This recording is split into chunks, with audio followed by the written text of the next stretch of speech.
সরকারি ও বেসরকারিভাবে শরীয়তপুর জেলা থেকে পবিত্র হজ্জে গমনে ইচ্ছুক হজ যাত্রীদের সঠিকভাবে হজ পালনের লক্ষ্যে বাংলাদেশ সরকারের ধর্ম বিষয়ক মন্ত্রণালয়ের আওতাধীন ইসলামিক ফাউন্ডেশনের আয়োজনে সারা দেশের মতো শরীয়তপুরও দিনব্যাপী হজ প্রশিক্ষণ কার্যক্রম সম্পন্ন হয়েছে।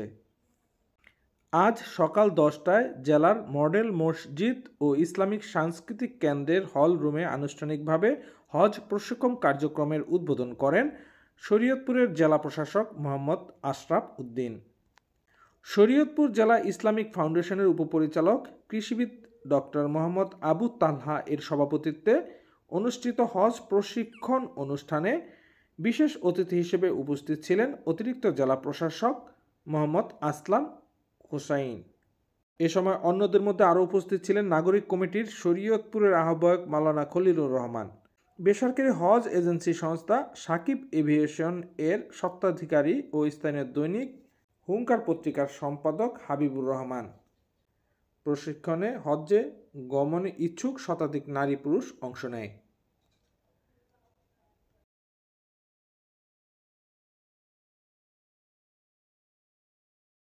করা দরকার, এই বিষয়গুলোর প্রতি আমরা যত্নবান হই না। আমাদের সামনে খুব একটা বেশি সময় নেই, যেহেতু 29 এপ্রিল থেকে হজের ফ্লাইট শুরু হয়ে যাবে।